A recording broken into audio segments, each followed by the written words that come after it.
వారిని శాలువతో మన ఆలయ చైర్మన్ బి మారుతి యాదవ్ గారు సత్కరిస్తా ఉన్నారండి.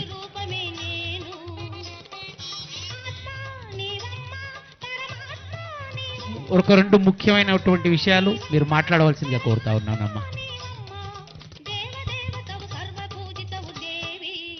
సర్వమంగళమాంగళ్యే శివే సర్వార్థ సాధికే శరణ్యే త్ర్యంబికే గౌరీ నారాయణీ నమోస్తుతే. యా దేవీ సర్వభూతేషు శక్తిరూపేణ సంస్థితా నమస్తస్యై నమస్తస్యై నమస్తస్యై నమో నమః. సనాతన హైందవ హిందూ ధర్మ సంస్థాపనలో ఒక అద్భుతమైన విషయం మనం అందరం తెలుసుకోవలసినది.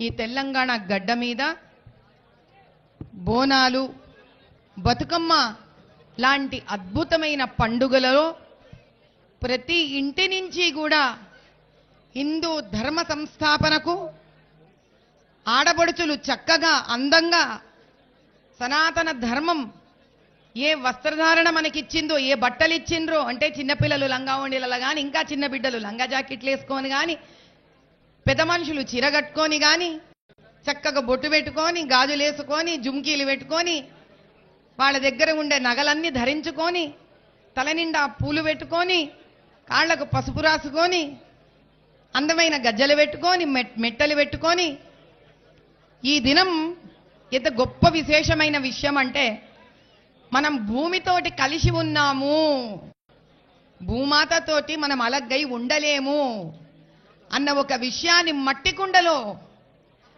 కుండతో చేసిన ఘటాన్ని బోనం లెక్క ధరించి కుల మత జాతి ఏది మాకు లేదు, మోరి తల్లి ముందు అందరం బిడ్డలమే అంటే ఒక అద్భుతమైన దాంతో ఇంట్లో అన్నం వండుకొని ఈ ప్రసాదాన్ని మరి ఒక్కొక్క ఇంటి నుంచి ఒక్కొక్క రకంగా అన్నం వండొస్తుంది.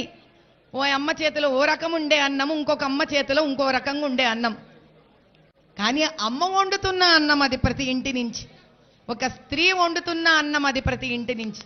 అటువంటి ప్రసాదాన్ని, నైవేద్యాన్ని ప్రతి ఇంట్ల నుంచి తీసుకొని వచ్చి వాళ్ళ ఇండ్ల దగ్గర ఉన్న ఆ అద్భుతమైన అందమైన బంగారు రంగుతో ఉన్న ఈ రోజు ఊలి పొరిమేర దేవతలను ఒకరు మైసమ్మనిరి, ఒకరు రేణుకమ్మనిరి, ఒకరు పోచమ్మనిరి, ఒకరు ముత్యాలమ్మనిరి. ఆ అమ్మకి ఎన్ని పేర్లు పెట్టినా అమ్మ అమ్మనే. ఆ అమ్మ తానకి ఈరోజు తీసుకొని వచ్చి ఇంతమంది ఇండ్ల నుంచి ఇంతమంది అమ్మలొండిన అన్నంతో ఆ పైన పెట్టే దీపం ఉంటే చూడండి, ఆ దీపం ఏంది తెలుసా? ప్రతి ఇంటి నుంచి ఒక దీపం లాంటి ఒక శుభాన్ని తీసుకొచ్చి అమ్మవారి పాదాల ముందు పెడతారు. ఇటువంటి ప్రసాదం ఆమెకు అర్పించి, అమ్మ వేరే పండగలలో అయితే నేను బాగుండాలి, నా పెన్మిటి బాగుండాలి, నా బిడ్డలు బాగుండాలి అనుకుంటాం, కానీ ఈ పండగ నాడు మాత్రం మా గ్రామం బాగుండాలి అంటే ఎంత ఐకమత్యంని. ఆ గ్రామంలో అందరూ ఉంటారు, వీళ్ళుంటారా వాళ్ళుంటారా అని చెప్పేటట్టు అవుతుందా? వేరే వేరే మతాల వాళ్ళు కూడా ఉంటారు ఒక గ్రామంలో. కానీ ఆ చక్కటి తల్లి ప్రతి ఇంటి నుంచి అందంగా మహాలక్ష్మి లెక్క తానే తయారయ్యి ఆ భద్రకాళి అమ్మవారిని వచ్చి కోరుకుంటుంది, నువ్వు మా గ్రామం అంతా చల్లగా చూస్తావు కదా తల్లి. ఈడ డబ్బున్నోడు ఉంటాడు, డబ్బు లేనోడు ఉంటాడు, శరీరంలో అన్ని అవయవాలు బాగున్నోడు ఉంటాడు, కుంటోళ్ళు ఉంటారు, అన్ని మతాలోళ్ళు ఉంటారు, చదువుకున్నోడు ఉంటాడు, చదువుకోని ఉంటాడు, అమ్మా నాయనోళ్ళు ఉంటారు, అమ్మా నాయన లేనోళ్ళు ఉంటారు. కానీ ఎవరిని కూడా ఒకళ్ళు చిన్న ఒకళ్ళు పెద్ద అనుకోకు తల్లి, మా గ్రామం చల్లగా ఉండాలని, నీవు ఎప్పటికీ మాకు నిలబడాలే అని ఇన్ని ఇండ్లకెంచి వచ్చిన అద్భుతమైన ప్రేమతో చేసిన ఆ వంట గ్రామం బాగుండాలని కోరుకునే ఒక చక్కటి ఆలోచననే ఈ బోనాలు. అంటే సనాతన హిందూ ధర్మంలో సబ్కా సాత్ సబ్కా వికాస్ అనే మాట నరంలో మనకి ఎట్లా జీర్ణించుకుపోయిందో చూడండి. కాబట్టి హిందూ ధర్మము శాంతమైన ధర్మం, హిందూ ధర్మము అందరూ బాగుండాలని కోరుకునే ధర్మం. హిందూ ధర్మము ఏ మతాలు కులాలు విభేదాలు లేదని చెప్పే ధర్మం. హిందూ ధర్మం ఇది చిన్నింటి నైవేద్యం, ఇది పెద్దింటి నుంచి వచ్చే నైవేద్యం అని చెప్పని ధర్మం. హిందూ ధర్మము ఆ జగన్మాత అమ్మవారు తల్లి, అమ్మోరు తల్లి అందరం కలిసి ఉండాలని కోరుకుంటుందని తెలిసిన ధర్మం. కాబట్టి ఎవరైనా ఈ ధర్మం పేరు పెట్టుకొని వీళ్ళు చిన్న వీళ్ళు పెద్ద, ఈ కులం ఆ కులం అన్నారంటే వాళ్ళ వినాశనం వాళ్ళే తెచ్చుకుంటున్నారని లెక్క. ఏ దినము కూడా అమ్మోరు తల్లికి ఇటువంటి తేడాలు చూపిలే. కాబట్టి ఇంతటి అద్భుతమైన హిందూ ధర్మంలో పుట్టిన మనం అందరం అదృష్టవంతులం నాయన. ఆ హిందూ ధర్మంని మనం సంరక్షించాలి. అటువంటి ఒక మంచి ఆలోచనను మనం ముందుకు తీసుకుపోవాలి.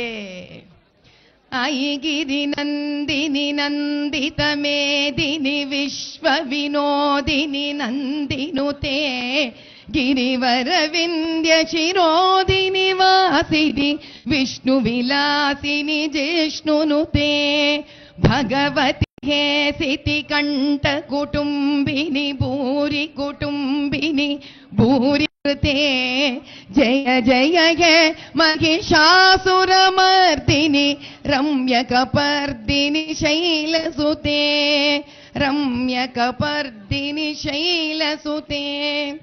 ఈ లాల్ దర్వాజా మంకాళి అమ్మవారి బోనాలు నిర్వర్తిస్తున్న కమిటీ సభ్యులందరూ, ఈడ లాల్ దర్వాజాలో ఉన్న ప్రతి కుటుంబము ఈరోజు బోనాల పండగ రోజు తమ ఇంట్లో బోనాలు చేసుకోకుండా ఈడ బోనాలు జరిగే చోట సంరక్షణ ఉండాలని డ్యూటీ పరంగా చేస్తున్న మా అందరు పోలీస్ అన్నదమ్ముళ్ళు అక్కజెల్లెళ్ళు అందరూ కూడా ఈ బోనాల అమ్మవారి ఆశీర్వచనంతో అందరూ సుభిక్షంగా ఉండాలి, సంతోషంగా ఉండాలి, మీ కుటుంబాలు చల్లగా ఉండాలని నేను మనస్ఫూర్తిగా కోరుకుంటున్నాను.